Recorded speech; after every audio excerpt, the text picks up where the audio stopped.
Morning, y'all. What is happening? You know what it is. You know what it does. It's your main man coach, it's Candid Minute. Alright. So last night we played a basketball game against who everyone is trying to make out to be our crosstown rivals, the Super Team. Minus Kevin Durant, of course, this time because he's out with the hamstring. But Kyrie Irving, James Harden, damn. Now, Kyrie Irving is a phenomenal basketball player. Phenomenal basketball player.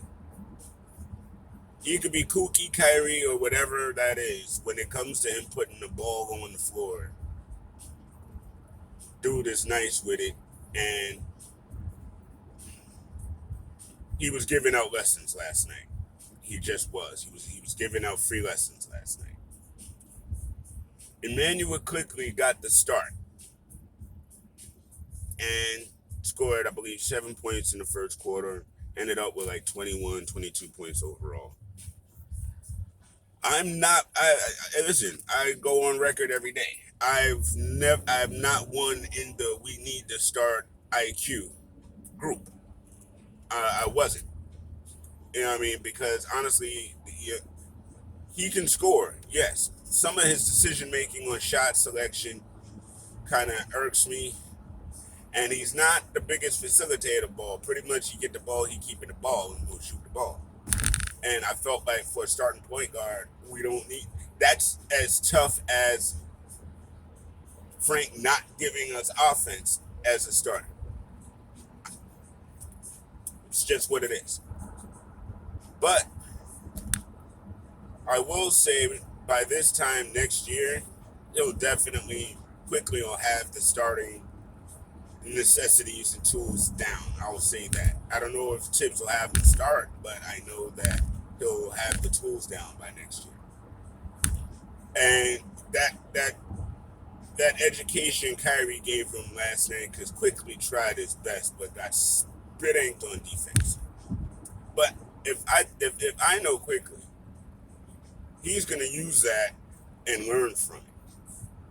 You know what I mean? And that actually might make his all around defense better. You know, letting what happened to him happen last night. Uh let's see. Julius got to get warm early, yo. He can't be having these struggle nights like early again. He keeps doing that. You know what I mean? He keeps having these slow starts. He was 5 of 15. You know, starts like that, yo. He kicked it up toward the end, man, and we were kind of two different teams. You know, second quarter is where we kind of let everything just we let their bench run us, and that should never happen. You know what I mean? So first quarter we down by like 4, something like that. Second quarter the floodgates start to open. Third quarter floodgates continue to open, and we're literally just not hitting shots. And when we don't hit shots, our defense suffers. But then the fourth quarter came, guys. Fourth quarter came. And the thing that we have not been playing as great in the past few games, we started playing really, really well again. Defense. We started playing lockdown defense. And side note, those last two fouls on Frank were bogus. The one against DeAndre Jordan at the top of the key, that was bogus. And then Kyrie falls down and Frank gets the foul. Bogus. Twice. Because he was instrumental defensively in sparking that comeback. That's why Tibbs left him out there with the fourth and the fifth foul, because what he was doing was so intrinsic to that comeback. You know, and again, those two fouls on Frank, were egregious. I mean, they were just incorrect fouls. The whistle should not have been blown. And I'm glad RJ had the gumption to challenge that Joe Harris foul, because the rest were literally trying to give the Knicks the game, and they ended up giving it to him anyway. But these referees, man, oh my God, like if you don't have a clear view of the play, that whistle should not be in your mouth. Because, again, that very last play, Randall had the ball. He's going up to shoot the three. Kyrie clearly hits the damn thing out of his hands and causes him to juggle the ball. He did not have control of the ball when he went back down. That's why he gathered and went back up. And they called traveling. They called traveling. Didn't even try to go back and look at it as a replay to make sure they got the call right because the game was in the balance. None of that. Just adamant about, oh no, you traveled. Wrong. And that literally cost us the game. You could say a whole lot about there were different areas and places where we lost that game, and that's fair. But a definitive one is when the referee gets the call. We should never, ever leave these games up to the referee, and I will agree to that if you tell me that all day long. But it is up to the referee to call it correctly. And if anything, it should have been another jump ball. If anything, it should not have been possession Nets. It just should not have been. You know what I mean? And for a comeback with 7 seconds, that big of a damn deal. You don't do that, refs. I'm sorry. I'm not gonna harp on that, because quite honestly, there were shots missed that could have tied it, or even given us the lead, depending. Again, that fourth quarter was a very interesting quarter to be had.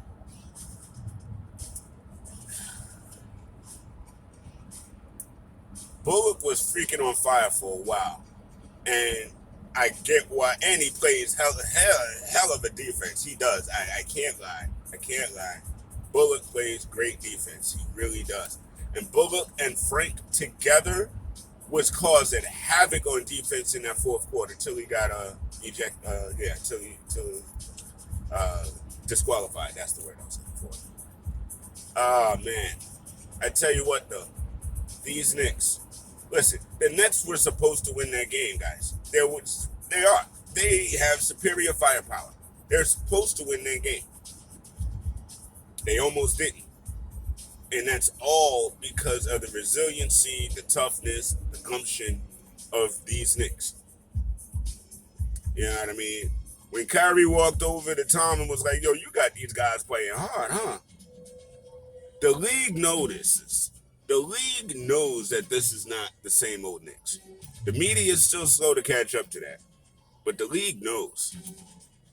And when we get Mitch back, and when we get Rose back, and we get back to being healthy as a team, this team is going to be dangerous. I'm sorry. They just are. Because they don't know that they're supposed to lose these games anymore. That's not their modus operandi when they go into these things. I mean, again, we got blown out by the Bucks. Yeah, we did not have our energy up. But remember, we blew out the Bucks. Y'all remember that? Because I do. So, I don't mind. That one to me is a wash. You know what I mean? But what we have as a team, I know we're 500. Okay, we're 500. I remember Mike Green saying, not last night, but I believe it was during the Pistons game, that last year we did not win our 20th game until we had our 44th loss. And today we're 20-20. And we went toe-to-toe with arguably one of the teams that should be in the NBA Finals this year. It's not about the Nets. The Nets are a great team. They are. Their bench, surprisingly scrappy. I don't really watch the Nets much. I don't. But when I did and I saw what they got, the only thing that was blowing me about last night was y'all making Jeff Green look like a superstar. Like, come on, man, this is Jeff Green. Come on, lock his ass down.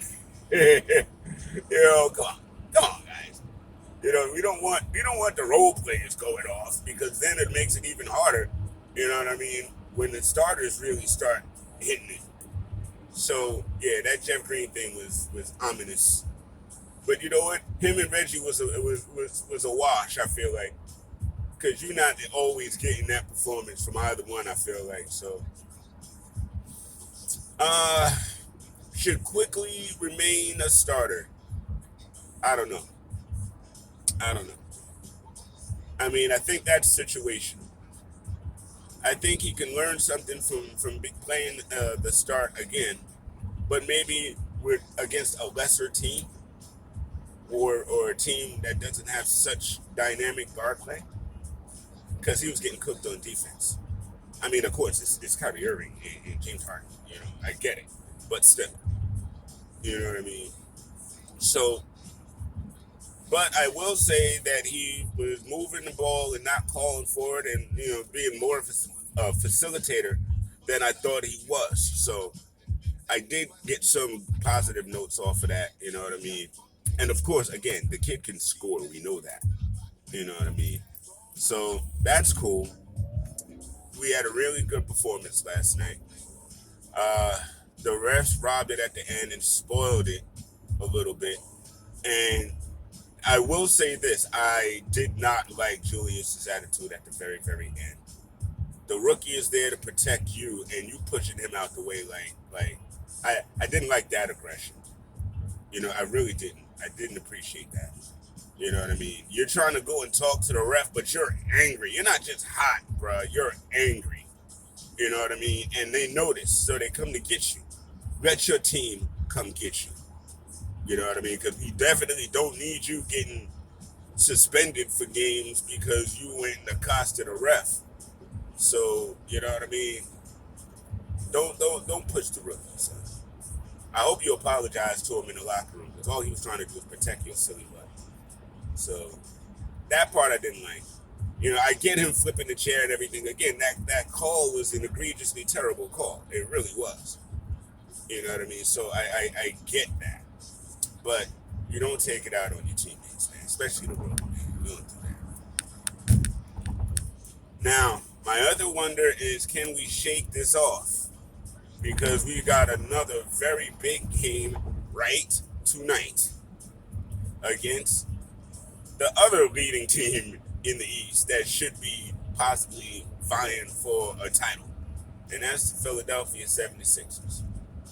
Now, they're going to be without Embiid tonight, but, they still got Tobias Harris, Ben Simmons, and the rest. You know what I mean? And we're still without Mitch and D-Rose and Elf in them. So, again, we're short-staffed, they're short-staffed. I just don't want the ill mood of what happened at the end of last night's game to be the theme that carries over into today. You know what I mean? It's a new day. We need to have a fresh slate and do what we did last night. Play our game, play Knicks basketball. Don't hang your head about losing last night. First of all, we weren't blown out. We were right in that game. A couple of things go our way, and it could very well be a different story this morning. So be proud of the effort. You know what I mean? It was an exciting game.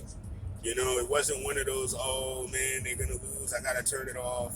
I was actually like, oh man, they're about to go to overtime and y'all gonna mess up my sleep schedule. Because I get to get up early in the morning to be driving out here. But man, do I love my Knicks? Heck yeah. Heck yeah. Do I love this effort? Heck yeah. Heck yeah. Is RJ Barrett gonna be an all-star next season? Heck yeah. Heck yeah. Go Knicks.